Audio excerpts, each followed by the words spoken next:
और अधिक सत्संग सुनने के लिए हमारे चैनल को सब्सक्राइब करें तथा घंटी जैसे बटन को भी दबाएं और ऑल का ऑप्शन चुनें। यहाँ आप आते हो परमात्मा पाने के लिए इस दास के पास। आपको यहाँ कोई उलट सुलट बोल भी जाता है, कोई उसकी परवाह नहीं करनी। जिसने भगवान चाहिए, मान अमान करो क्यों ना कोई, चाहे समाज वाले भी आपका मान अपमान करें। और मम संत शरण जगत जान छोई, यानी यहाँ थोड़ी सी अपने अपने विचारों में भी अंतर होता है। ये परम संत पूर्ण परमात्मा के विचार हैं और वो तुलसीदास के एक व्यवहारिक विचार हैं। लेकिन यहाँ थोड़ा सा लागू होता है कि गृहस्थी के पास कोई भी आता है तो सबसे पहले प्रणाम करे। सत साहेब, जैसे हम सत साहेब बोलते हैं, मान ले कोई राम राम बोलता है तो उसको राम राम ही में उत्तर दे देवे। नमस्ते करता है तो नमस्ते जी, आओ बैठो। तो उसका आदर सत्कारी स्वाभाविक गुण होना चाहिए गृहस्थी में। तो ऐसे वो जो कि पहले वाले सभी में ये विद्यमान था। तो राजा जनक खड़े हो गए सिंहासन छोड़कर जब एक ऋषि जी उनके द्वार पर आए, साधु वेशभूषा वाले, और अलग से एक गद्दा तख्त सुचा साफ तक बना रखे, क्योंकि ऋषि लोग आते जाते रहते थे संतों के पास, राजाओं के पास, तो उनके लिए अलग आसन बनवा रखे थे। अच्छे कपड़े स्वच्छ धोकर रखा करते थे। नौकरों को आदेश दिया कि ऋषि जी आगे हैं और उनका आसन लगाओ अलग से। उनका अलग आसन लगवान लागे। ऋषि जी सुखदेव नौकानो नीचे बैठ गया वहीं पर। तो राजा जनक दौड़कर निकट आए, महाराज यहाँ ना बैठो, महाराज मेरा अपमान ना करो, अपमान ना करो, यहाँ बैठो। उन्होंने बोला नहीं मैं यहीं बैठूंगा। तो राजा जनक कहने लगे भाई ऐसी मेरे से क्या गलती होगी, आप रुष्ट हो ऋषि जी? कि नहीं। फिर बैठे बैठे सारी कहानी सुना दी कि मैं आपको गुरु बनाने आया हूँ और आज मैं ऊपर नहीं बैठ सकता। अब सुथरे दिन आ गए, नर्म आ गया तो भगवान के निकट आ गया। सुखदेव ऋषि बोला कि, और राजा जनक कहने लगे महाराज मेरा क्यों मजाक उड़ाओ, आप तो जन दुनिया को ज्ञान देने वाले, और सूर्य को दीपक क्या दिखाऊंगा मैं। उन्हें सारी कहानी बता दी कि मैं ऐसे ऐसे ऋषि भगवान विष्णु के लोक में गया था, उन्होंने मुझे वहाँ अलाउड नहीं किया। उन्होंने कहा कि मैं आपको गुरु बनाऊं, फिर भक्ति करूं, तब मैं स्वर्ग जाऊंगा, मुझे स्वर्ग जाना है। फिर राजा जनक के जचगी भाई इब तक मैं ठीक बोलता दिखा है। कहने लगा ठीक है महाराज, मैं सुबह नहा धो के स्नान करके सुबह नाम दूंगा तेरे को। अब वो थोड़ी बहुत ज्ञान तो हो जा है कि भाई ये किस टाइप के इंसान होया करें। ये गृहस्थी ने देख के भी से नफरत करते हैं, ये जो नकली से होया करें। इसकी सारी फड़काड़नी चाहा था, परीक्षा भी लेना चाहा था।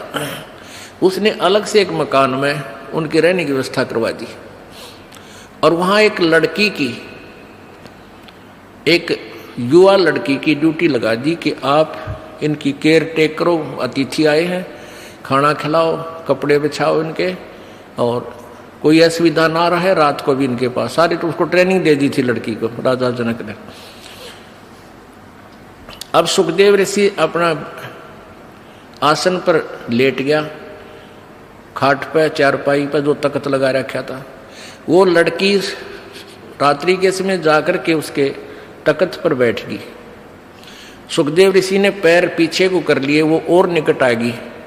वो थोड़ा सा और आगे को सरका, वो और निकट हुई तो उठ कर दूर खड़ा हो गया। कहने लगा बहन तू बाहर चली जा। वह लड़की बाहर आ गई। राजा जनक ने पूछा कि क्या क्रिया रही बेटी, कैसा है ये ऋषि जी? ने बोले जी ऋषि जी पक्का है, ऐसे ऐसे मैं बेड पर बैठी आपके आदेश अनुसार, तो इसने सारी ऐसे ऐसी क्रिया बताई। खड़ा हो गया और बाद में बोला बेटी बहन बाहर चली जा। तो बोला ठीक है। अब क्या हुआ कि वो उसका नीचे बिछा दिया कपड़ा, जैसे दरी वरी जो बिछा, वो बैठ गया भगत की तरह और कहने लगे बैठ जा ऋषि जी, अब मैं तुझे उपदेश दूंगा, पहले मैं नहा लूं, स्नान कर लेता हूं। अब गरीबदास जी ने अपनी वाणी में लिखा है कि राजा जनक के हजारों की संख्या में रानियां थी, पत्नी थी। उनमें से एक पटरानी होती है जो सबसे पहले जो शादी की जाती है उसको पटरानी बोलते हैं, मुख्य पत्नी। बड़ी सुशील, अच्छी भक्ति करने वाली साध्वी टाइप थी। उसको कहा राजा जनक ने कि मैं नहाऊंगा, और पानी गर्म करा, बता दिया था सारा, उसको ट्रेनिंग दे दी थी। वहीं पर जहाँ इस पहले बड़े बड़े दरवाजे होते थे, वहीं इधर सुखदेव ऋषि बैठा और इस साइड में लगा कर चूल्हा ईंटा का, और ऊपर धर दिया पतीला और नीचे बाल दिए लकड़, सूखी लकड़, और पानी न उबला जो कर चाय बनाया करे, बनाते उबला करे। और राजा जनक का वहीं साथ में नहाने के लिए पाटड़ा डाल दिया, और राजा जनक वहां नहाने के लिए विराजमान हो गया, धोती बांध के। और वो रानी जो पटरानी थी उसकी, वो लोटा भरे उस उबलते जल में थे, चूल्हे वाले पन्नों का पतीला ऊपर रखा है, और राजा जनक की चोटी में घेरा रास गेला नवावे, और वो पानी राजा जनक पर डाल रानी तो, और सुखदेव नो है जलेगा भी हो। अब वो पानी उस पर गिरे, सुखदेव पीछे नो है। अब राजा जनक देख रहा अगर ऋषि जी की कैरियर सलोरी है। राजा बिहन से देई जब तारी, और हमें स्नान करावे नारी। राजा हंसा, और जो वो न्योकड़ू है ना, तब राजा ने कहा कि सुखदेव ऋषि आप एक बार व्यास के बेटे, तो अपने आप को ऋषि माने फिरे था, बाल ब्रह्मचारी कहे था, और हम तो गृहस्थी हैं बाल। और आज जो मेरे नहाने के बाद जो पानी गटर में जा रहा है, जो नाली के अंदर से पानी बह रहा है, तो इसमें हाथ दे दे व्यास के बेटा, जब जानो तो किसा भगत है, अपने आप में ऋषि बना फिरे था।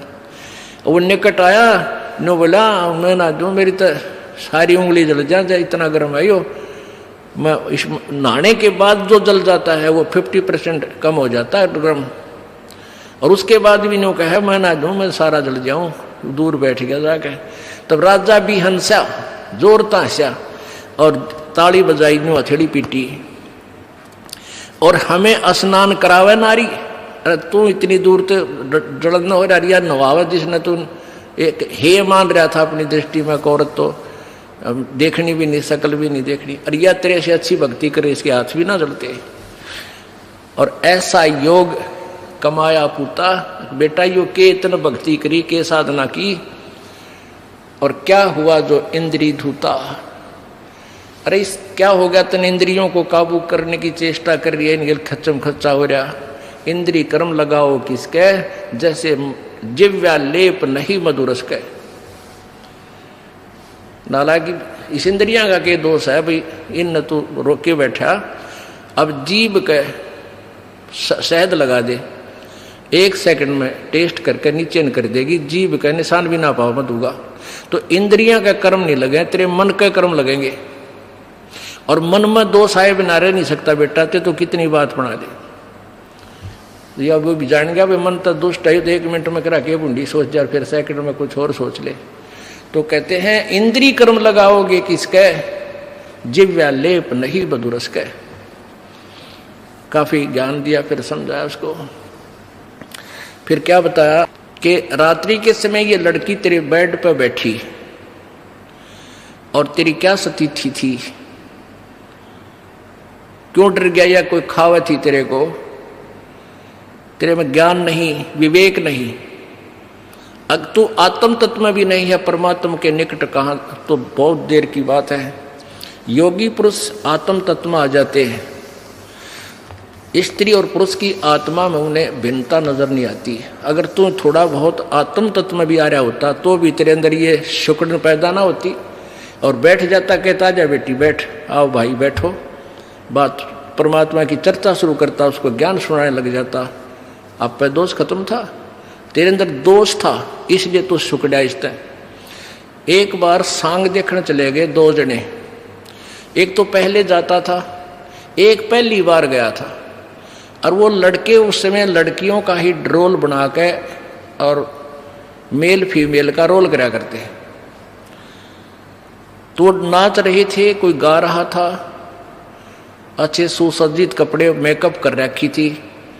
तो पहली बार जो लड़का गया था वो कहा दूसरे, देख के सुंदर लड़की, देख किसा बढ़िया नाच है। और दूसरा बोला लड़की कोई ना, यो लड़का है, उसका ना जच्ची बात है ना, तने नहीं बेरा। वो फिर शाम के समय जब वो वहां अपना स्वांग करके, वो ड्रामा पूरा करके, जब जहां वो रुके थे किसी चौपाल में वहां गए, वो पहले जो सत्संग सुन जिसने वो सांग देख रखे थे वो अपने साथी को लेकर वहां चला गया। किसको? जो पहली बार गया था। कहाँ? जहां वो रुके हुए थे, उनके साथ साथ चले गए। उन बच्चों ने जाते ही वो सारा मेकअप उतार के, कपड़े निकाल के नारे नारे टांग दिए, और वो लड़के नो के नो कच्चे कच्चे में खड़े। तब उसका यकीन हुआ, जो पहली बार सांग देखने गया था, अगर तो छोरे थे, छोरी कोई ना थी। अब अगले दिन जब वो सांग देखने गया, वो नाचा भी था वो लड़का, और लड़की का मेकअप भी था, पर उसने लड़की नजर नहीं आई थी, वो लड़का दिखा था। तो ऐसे ही जब आत्मज्ञान में भी होता, सुखदेव तू तने लड़की नहीं दिखा, तू तो ड्रामा कर रहा था बेटा, अपना कल्याण करा ले। बोलो सतगुरुदेव। आज सुबह के सत्संग में आप जी ने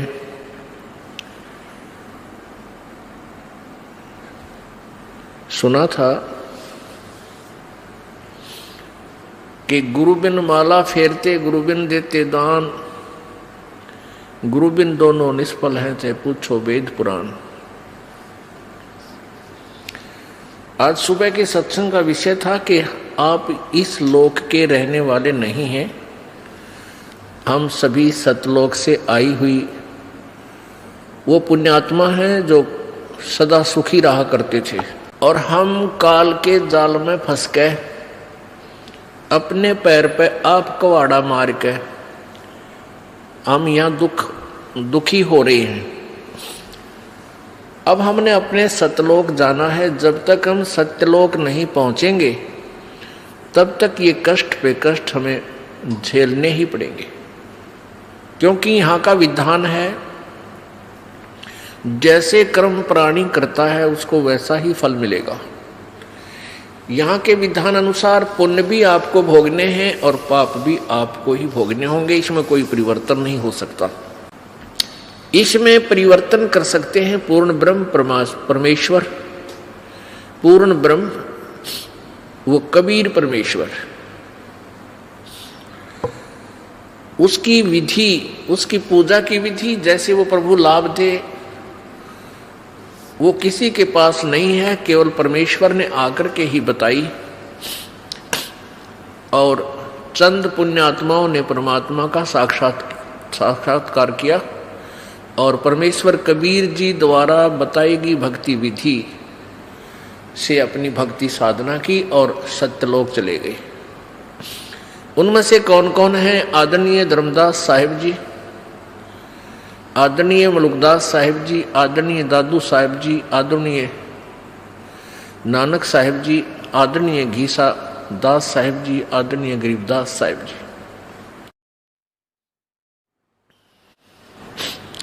जब तक हम सतलोक नहीं जाएंगे हम यही दुखी होते रहेंगे। आज सुबह के सत्संग में आपने सुना था कि सतलोक जाने के लिए गुरुजी की आवश्यकता पड़ती है। सतलोक जाने के लिए पूर्ण गुरु की आवश्यकता पड़ती है।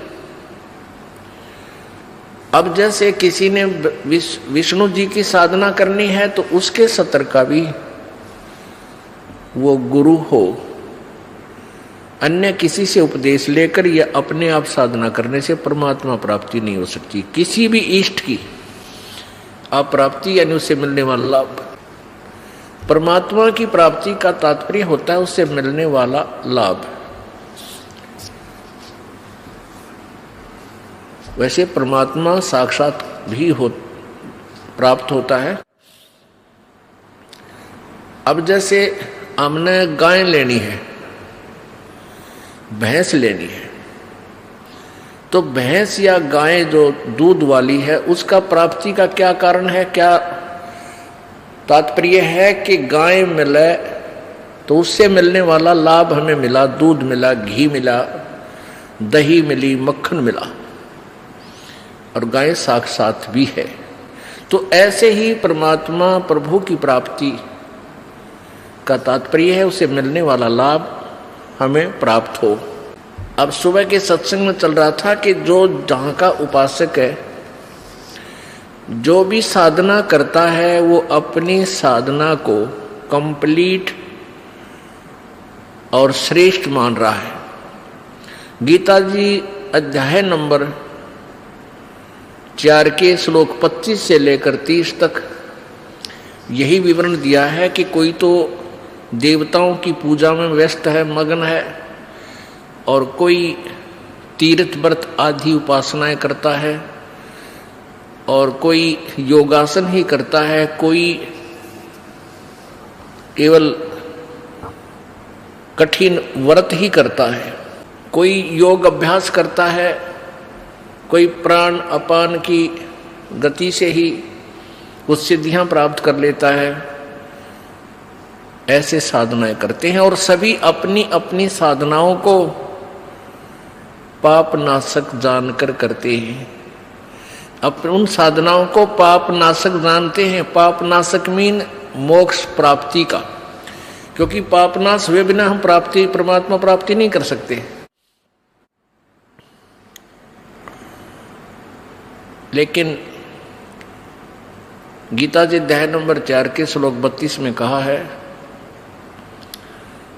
कि इस प्रकार जो आपने अभी 25 से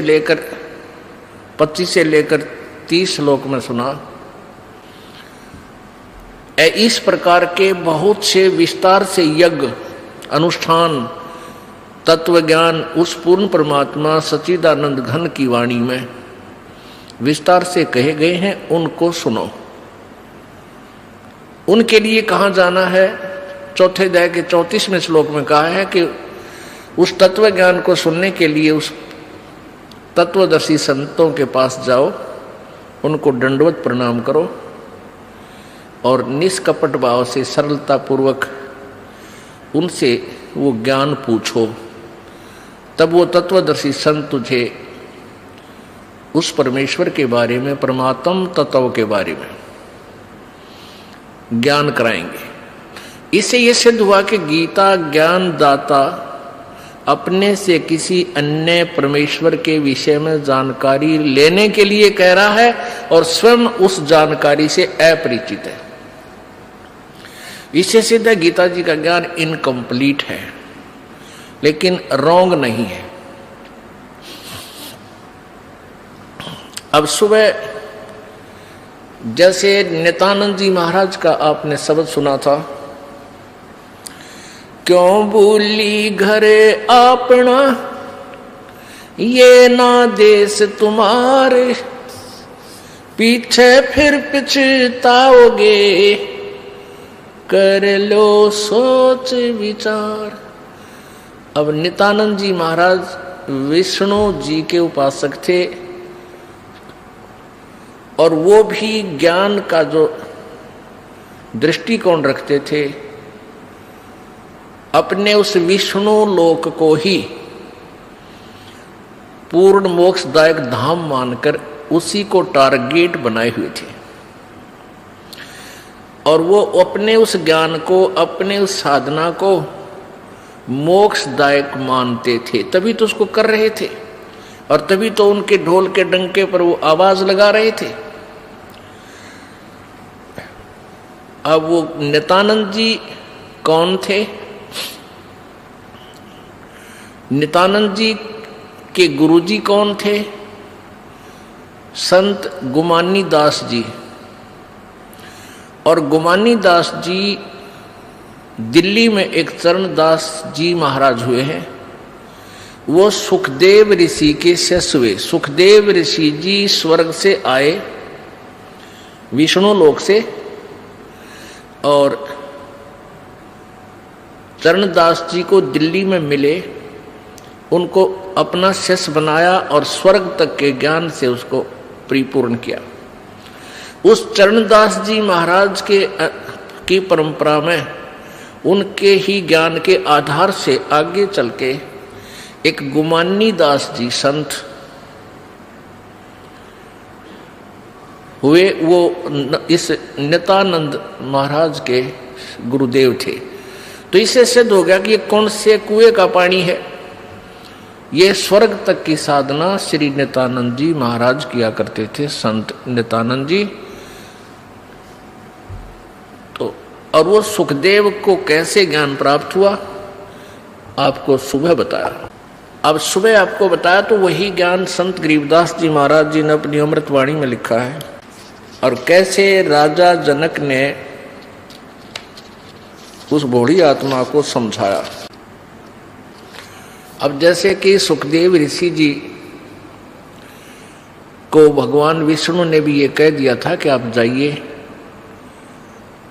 और राजा जनक से उपदेश लीजिए। उसी आधार से उसने राजा जनक से उपदेश लिया। फिर राजा जनक ने उनको सुखदेव को बताया कि जो साधना जिस सिद्धि को प्राप्त करके आप घूम रहे हो इससे आपका मोक्ष नहीं है। अब गरीबदास जी की वाणी का आनंद यानी परमात्मा सच्चिदानंद घन की वाणी है। ये परमेश्वर कबीर जी ने गरीबदास जी महाराज जी के अंतःकरण में अर्थात इस कंप्यूटर में उनकी आत्मा में आत्मा की जिप में वो डाल दिया अपना पूरा मटेरियल, पूरा ज्ञान भर दिया। तो गरीबदास साहिब जी ने क्या बताया है, कल्प करी शिव पुरुष को गौरी सुनाया ज्ञान, आशा तृष्णा थिर हुई अमर कच्छ परवान। सुनत ज्ञान अनभय पदबाणी, अंड फूट चेतन भय प्राणी। कोट कोट जन्मों के कर्मा, दमन किए चिन्ह निज धर्मा। ऐसा ज्ञान अगम गौराया, पर जामी चेतन हो आया। चेतन होकर भरा हुंकारा, शिव योगी मन माही संभारा। अब जैसे अमरनाथ कैसे बना, एक समय नारद जी पार्वती जी के पास गए। पार्वती जी से कहा कि हे माई, आपके 108 जन्म हो चुके हैं और आप जन्म और मृत्यु के इस घोर कष्ट को सहन कर रही हैं। भगवान शिव जी के पास एक ऐसा अमर मंत्र है कि वो यदि आपको वो मंत्र दे दें तो आपका जन्म और मृत्यु समाप्त हो जाए। अब पार्वती जी ने कहा कि भाई नारद, आप क्या बात कह रहे हो? भगवान शंकर जी मुझसे बहुत प्यार करते हैं और मुझसे कोई भी वस्तु छुपा कर नहीं रखते। यदि उनके पास ये मंत्र होता और मैं जन्मती मरती रहती, क्या ये मुझे देख सकते थे? भगवान नारद जी ने कहा कि माता, आपके विश्वास के लिए भगवान शिव जी जो गले में 108 जो सिर डाल रखे ना, खप्पर खोपड़ी, वो आपके हैं।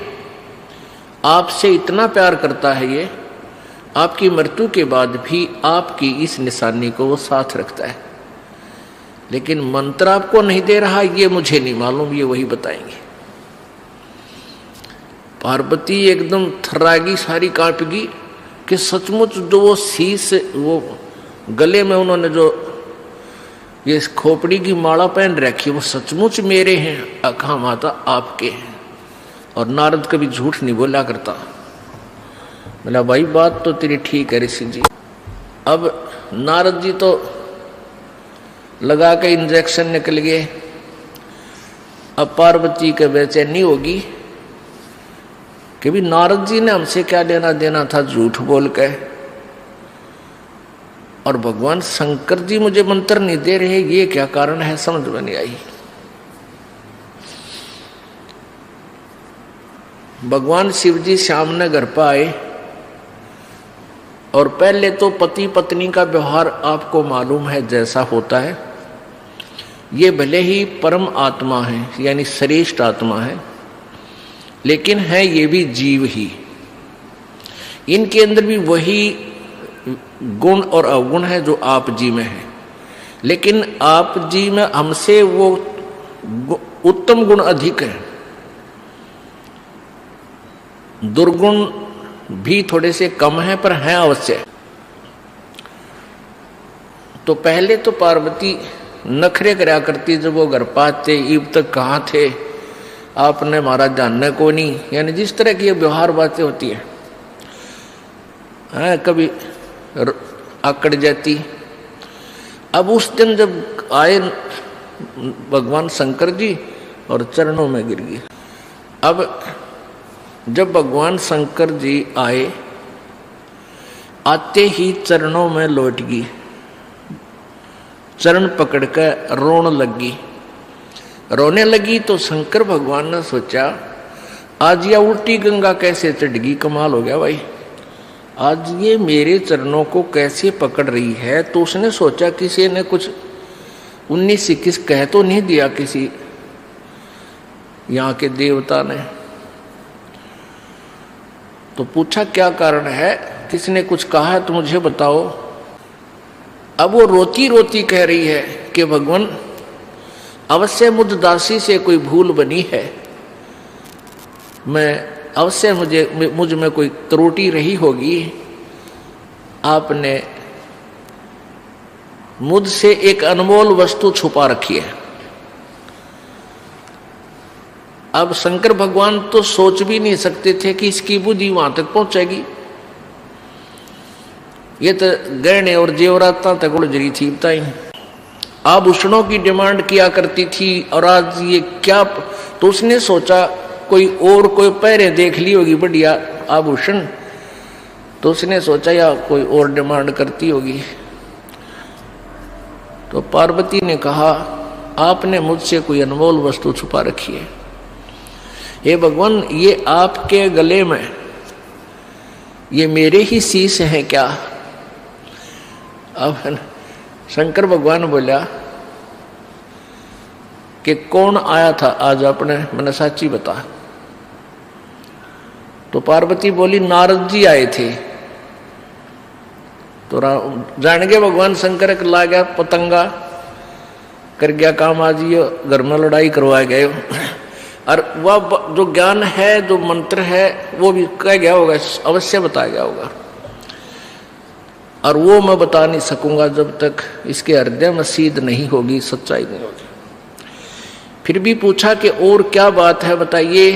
कहने लगा कि भगवान आपने मुझसे एक अनमोल मंत्र छुपा रखा है, मैं जन्मती हूँ मरती हूँ, आप मुझसे कितना प्यार करते हो, आप दुखी नहीं हुए होगे। भगवान शंकर बोला आज ये तेरी बुद्धि की बात को ना, ये किसने ज्ञान दिया तेरे ते कि नारद मुनि जी आए थे और आज मुझे काफ़ी देर तक सत्संग के माध्यम से ये ज्ञान सुनाया। हे प्रभु मैं तो बालक हूँ, आपके चरणों की दासी हूँ, भोली भाली हूँ, मुझसे कोई त्रुटि रही तो माफ़ करो प्रभु, मुझे वो मोक्ष मार्ग बता दो। अब शंकर भगवान बोला सुन ले पार्वती, जहाँ तक आपका प्रश्न है कि क्या मुझे दुख नहीं हुआ होगा जब तू जन्मती और मरती थी, मैं बहुत दुखी होता था। ये जितने भी शर हैं तेरे, ये शीश है, ये खोपड़ी है, ये तेरी ही है,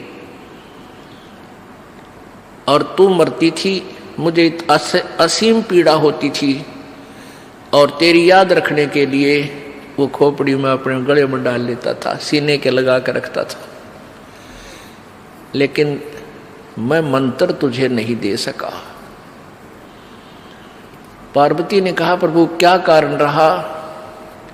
कि कारण ये रहा कि जब तक ये ऐसा अनमोल मंत्र है ये वैसे नहीं बताया जा सकता। अति अधीन दीन हो प्राणी तब ये कहना अकथ कहानी। जैसे सीप समुद्र में होती है, एक सीप, जैसे शंख होते है ना, शंख ऐसी होती है चपटी सी, और उसमें मोती बनता है, एक जीव होता है, उस जीव के ऊपर कवर होता है ये शंख, तो आम देखे होंगे आपने, इससे मिलती जुलती लेकिन आकार दूसरा होता है, चपटा सा होता है। वो सीप जो होती है वो समुद्र में रहती है, खारे समुद्र को ग्रहण नहीं करती। जब उसके अंदर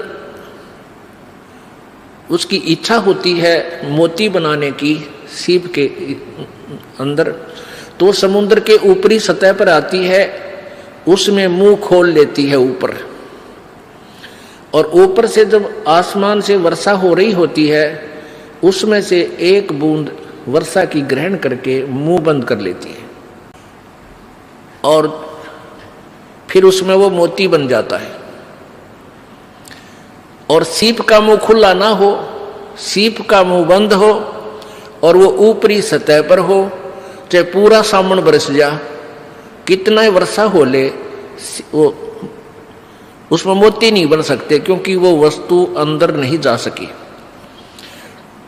तो भगवान शिव जी ने कहा कि अभी तक तेरे अंतःकरण में डिमांड नहीं थी इस मंत्र के पाने की। आज जो तेरे अंदर प्रेरणा भरी है, ये नारद जी की वचनों ने, सत्संग ने आपके अंदर यह तड़फ पैदा कर दी है, और इस तरफ से आज तेरा अंतःकरण का मुंह खुल गया। अब मैं ये ज्ञान दूंगा पार्वती तेरे को, अब तेरे अंदर जाएगी यह वस्तु। और उससे पहले यदि मैं तुझे कहता तू कान्ना पे कटाड़ा थी। मैंने बहुत बार आपसे कोशिश की समझाने की कि परमात्मा की भक्ति करनी चाहिए, प्रभु का मंत्र एक अनमोल मंत्र होता है, उसका जाप करने से मोक्ष होता है। आप टाल जाती थी, आप कह देती थी मुझे भगवान मिला हुआ, मुझे किसी की भक्ति की आवश्यकता नहीं है, मैं और किस भगवान की पूजा करूं। आप जो मेरे पति और 3 लोक के मालिक, दोनों भगवान, तो इसलिए पार्वती मैं चाह कर भी तुझे ये मंत्र नहीं दे सका। तो फिर कहा कि अब चल तुझे नाम दूंगा, एकांत स्थान पर चलेंगे, ये ऐसा मंत्र है किसी को नहीं बताना, थर्ड पर्सन को, और थर्ड प्राणी हमारी ये बात सुन भी नहीं ले, क्योंकि इस मंत्र को यदि कोई सुन लेगा, उसका जाप कर लेगा, उसमें बहुत सी सिद्धियां आ जाती हैं, और वो सिद्धियां पाकर फिर अपना ही शत्रु बन जाएगा हमका, भगवान शंकर कह रहे थे। इसलिए इसको ऐसे स्थान पर तुझे बताऊंगा कि कोई दूसरा ना सुन सके।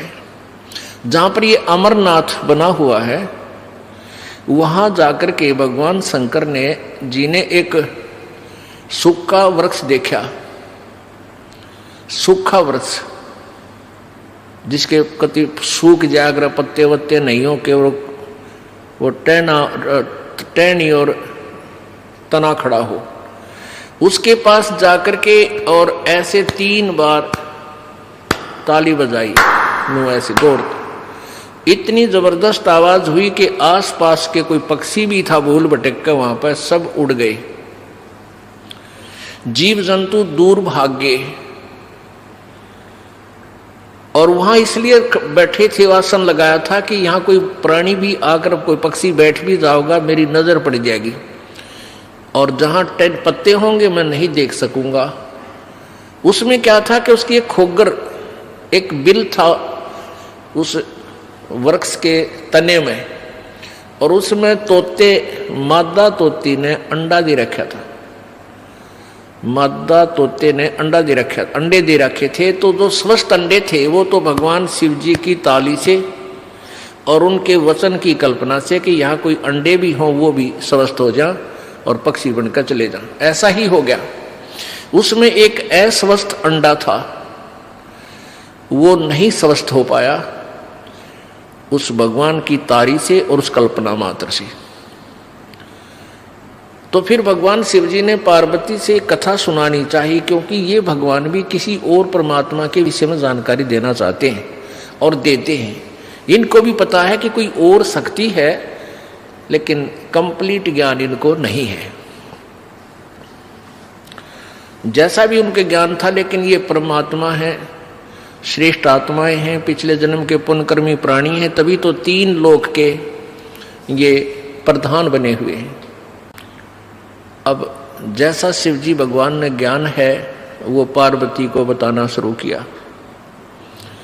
क्या बताया कि नीचे मूल कमल है, मूल कमल में गणेश जी का वासा है, इसका ये मंत्र है। उसके ऊपर स्वाद कमल है, उसका ये मंत्र है। सावित्री और ब्रह्मा जी का वास है। और नाभि कमल में विष्णु और लक्ष्मी जी का वास है, इसका ये मंत्र है। ये ऐसे ऐसे जाप करो। और हृदय कमल में शिव जी का जाप, शिव जी का कमल है और इसका ये जाप है। और कंठ कमल में दुर्गा का ये मंत्र है, इसका ये जाप करो। ऐसे ऐसे चलते रहो, ऐसा दिखाई देगा, फिर आगे चल के ऐसा होगा, आगे जब उसमें पहुंचोगे वहाँ ऐसा होगा, उसका इतने कलर हैं, उसका ऐसा कलर है, उस कमल का उसके इतनी पंखड़ी हैं।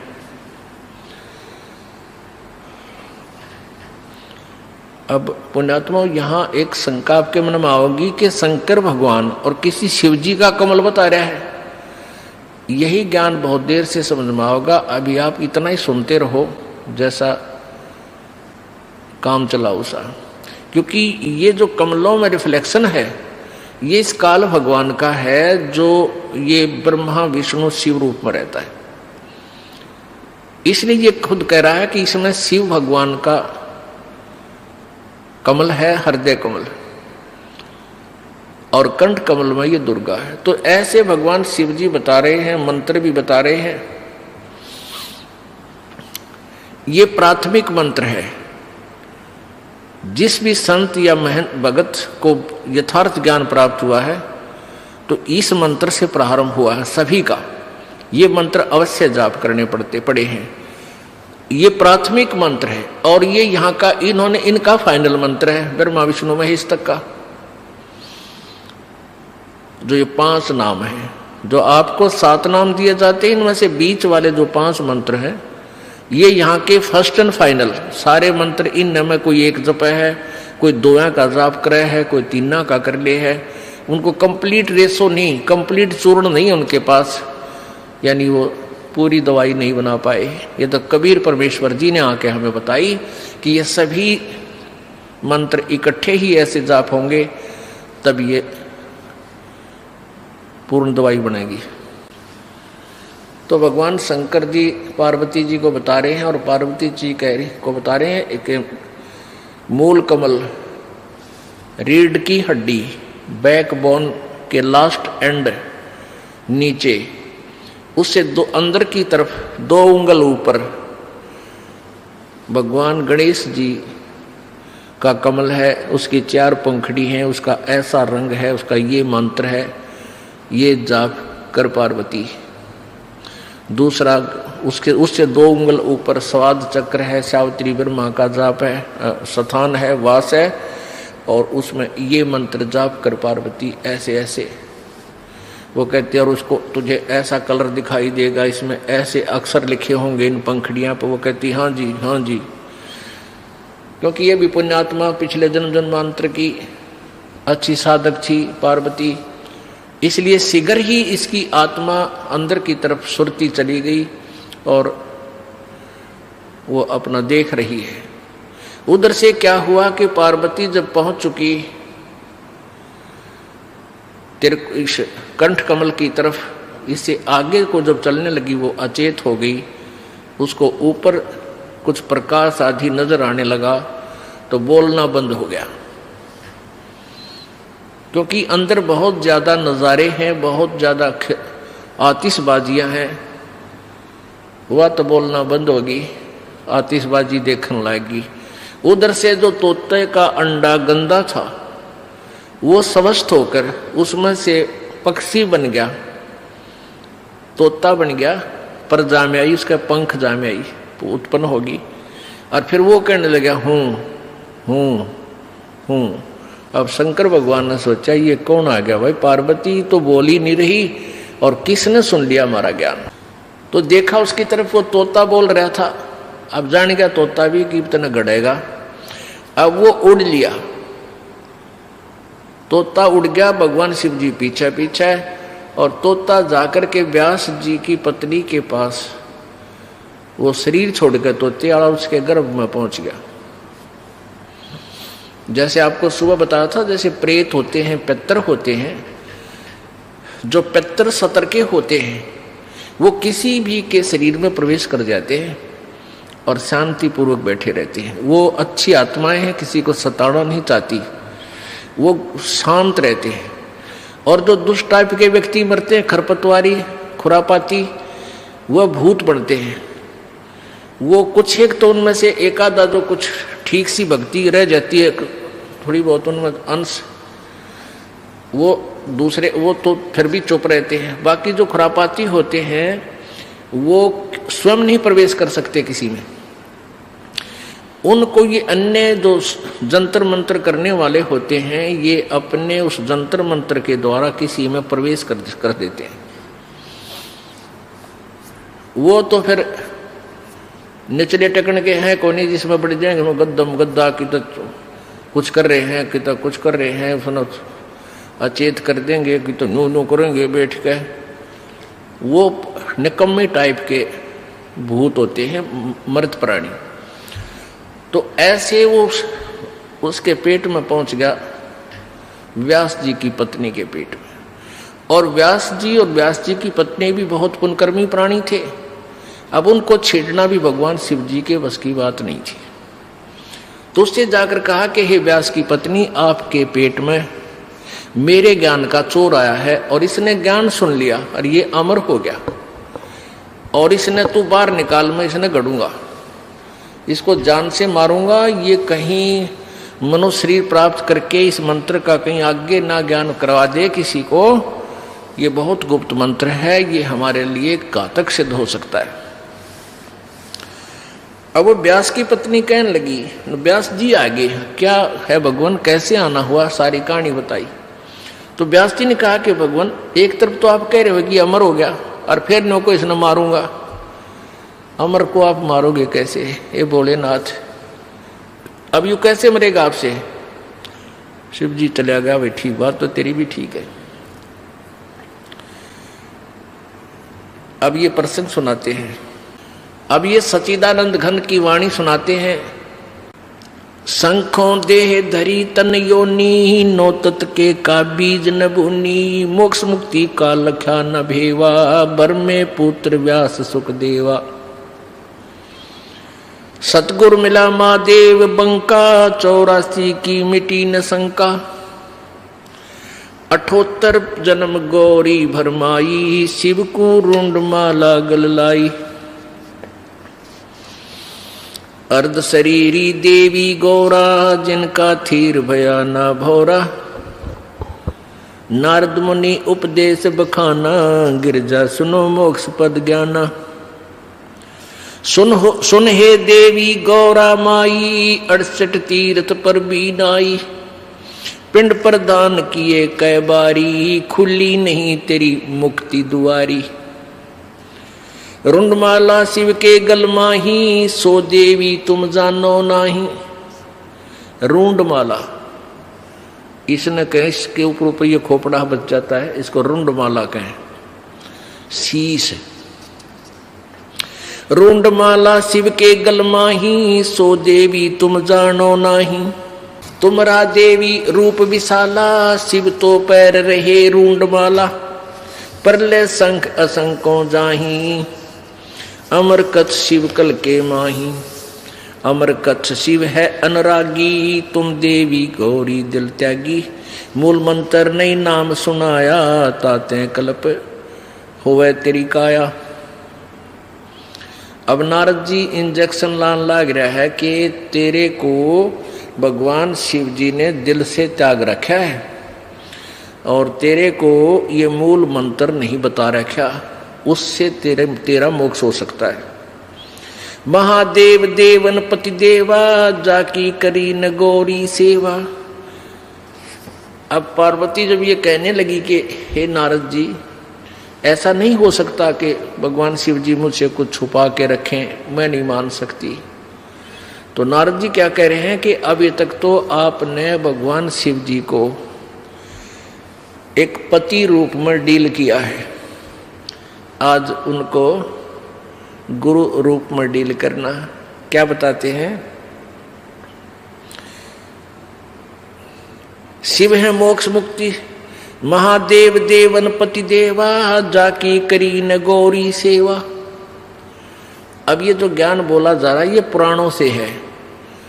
अब ये जो सच्चिदानंद घन की वाणी यानी कबीर परमेश्वर की वाणी है जो गरीबदास जी बोल रहे हैं, ये गरीबदास जी की के सतर का ज्ञान नहीं है, जो पार्वती और नारद जी की वार्ता हुई वो बताई है। नारद जी को कितना ज्ञान है, ये शिव जी को महादेव और देवताओं के भी देवता मानते हैं, वो अपने सतर से बोल रहा है। यहाँ निर्णय आगे देंगे गरीबदास जी इसका। ये नहीं समझना कि इस वाणी में भी तो लिखा है कि महादेव शंकर भगवान को महादेव लिखा है, देवताओं का भी देवता लिखा है। ये उनकी वार्ता एज इट इज लिखी गई है। महादेव देवन पति देवा, जाकी करी न गौरी सेवा, कर बंदन कर शीस नमावो, हो तन मन अर्पो शीस चढ़ाओ। ओह, कि तूने ये अनमोल मंत्र लेना है। अब आपने उनकी सेवा एक गुरु रूप में नहीं की, अब तक पति रूप में डांट मारी है। और कर बंधन कर जो शीश निभाओ, ओहे हाथ जोड़ के शीश नमाओ, और तन मन अर्पो शीश चढ़ाओ। शिव है मोक्ष मुक्ति के दाता, तासे भेद कहूँ गौरी माता, चरण गहो चिंतामणि केरा, ताते प्राण अभय हो तेरा। कमल रूप देवी दिल कीना, नारद मुनि उपदेशी चीना, जद आए शिव मंगल अवधूता, देवी चरण लिए सतरूपा। कमल रूप देवी दिल कीना, कमल जैसा कोमल और निर्मल दिल देवी ने यानी पार्वती ने किया। और कैसे उसके अंतःकरण में ये तरफ जागी कि वो नारद जी मिल गए। इसका वर्णन बता रहे हैं कि कमल रूप देवी दिल कीना, नारद मुनि उपदेशी चीना, जद आए शिव मंगल अवधूता, देवी चरण लिए सतरूपा। जब भगवान शिव जी घर पर आए तो पार्वती ने सच्चे दिल से सतरूपा उनके चरण पकड़े। चरण पकड़ बोलत रोवत है बाला, चरण पकड़ रोवत है बाला, मेरे शीश किए रुंड माला। कि आपने मेरे सिर आपके गले में माला बना रखी। मोसे भक्ति दुराई देवा, मैं जानी नी तुम्हारी सेवा। आपने मेरे से भक्ति छुपा रखी है और आप किस तरह प्रसन्न होगे ये ज्ञान मुझे नहीं था। चरण पकड़ रोवत है बाला, मोरे शीश किए रुंडमाला, मोसे भक्ति दुराई देवा, मैं जानी नी तुम्हारी सेवा। मोसे भक्त दुराई स्वामी, हमसे भेद कहो निर्धामी, मैं अबला हूँ बालक भोरी, पार निभाओ हमरी डोरी। मैं बाला हूँ, मैं अबला हूँ बाला भोरी, मैं एक बालक हूँ आपके सामने, बोली भाली हूँ, अबला हूँ यानी निर्बल हूँ, और मेरी डोली पार निभाओ, मुझे मोक्ष मार्ग बताओ। पूर्व जन्म की कथा सुनावो, मूल मंत्र हम शिव गो रहो। मूल मंत्र मैं भूब का ई सुनाओ मोही।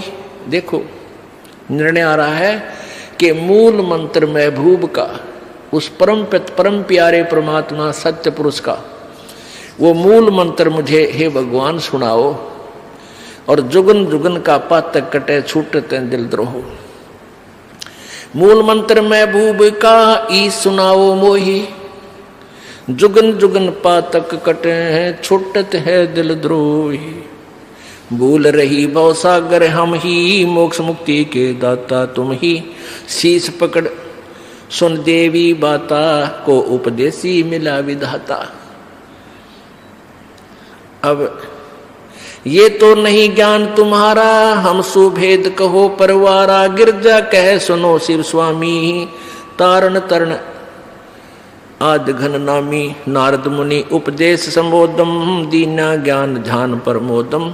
शिव समर्थ बोले हैं जब ही, गौरी ज्ञान सुनाया तभी।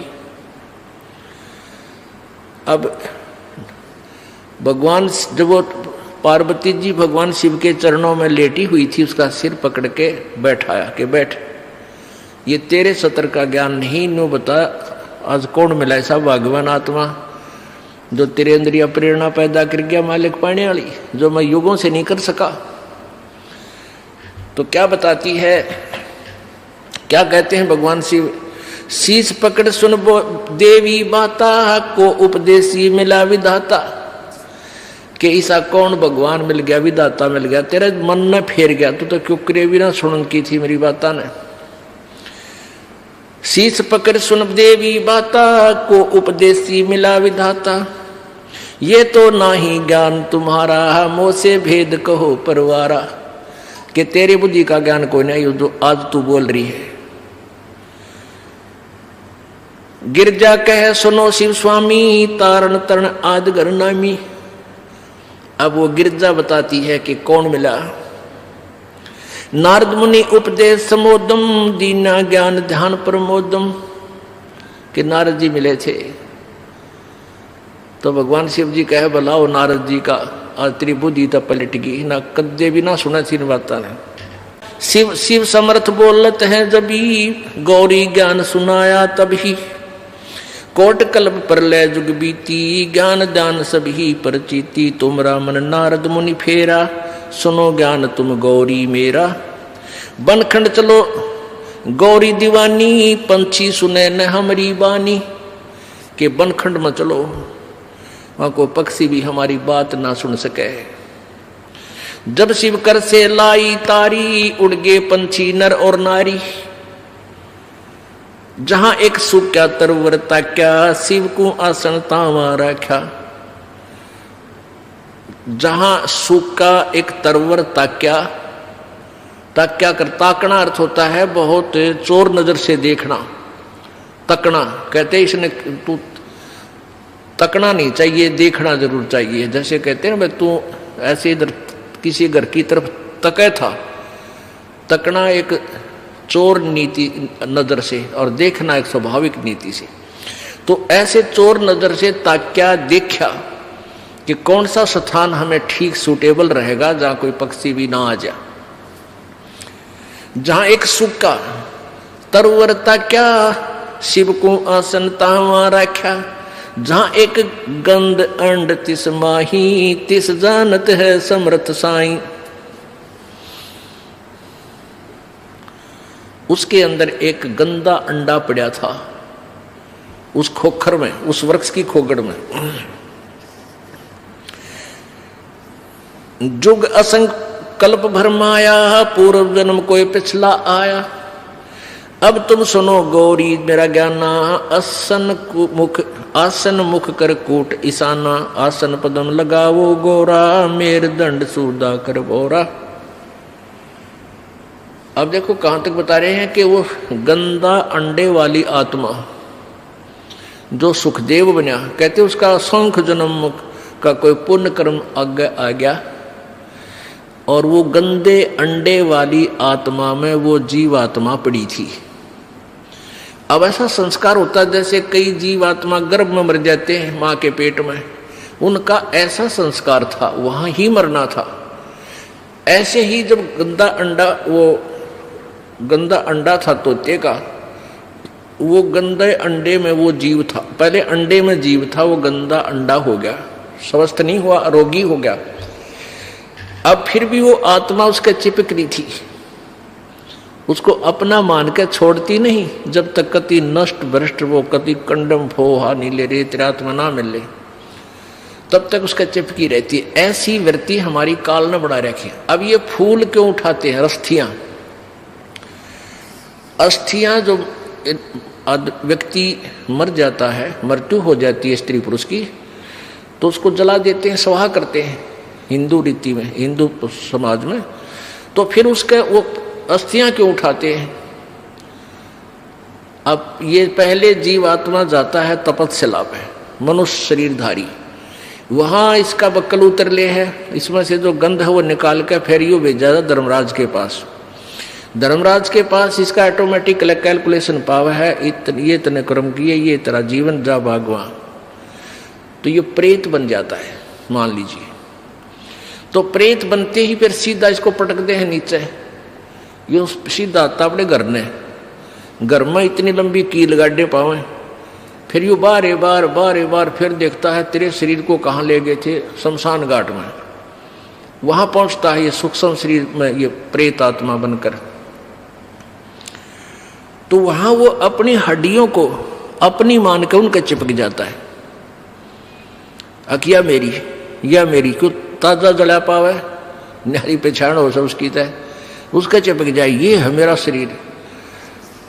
अब ये क्या करते हैं जंतर मंत्र करने वाले, ये सेवड़े शावड़े नालायक, ये उन अस्थियां उठा लावे, उन अस्थियां को चिपका हुआ आवे, क्यों मेरी है, फिर उसका करके जंतर मंत्र, और फिर उसको किसी और में प्रवेश कर देते हैं, वह बिरान मट्टी उसकी भी और अगले की भी शुरू हो जाती है। तो इन पेट भर संतों ने, ऋषियों ने, गुरुओं ने क्या सोचा कि इन एक धंधा और दे जा, जिसका मरे है ये स्त्री या पुरुष। उनको ये कहने लगे, इनके पास कोई मोक्ष मार्ग तो था नहीं कि इसका कल्याण हो जाए बेचारे का। तो वो यूं कहने लगे, तुम इन सारी राख न डाल के और गंगा में बहा दो।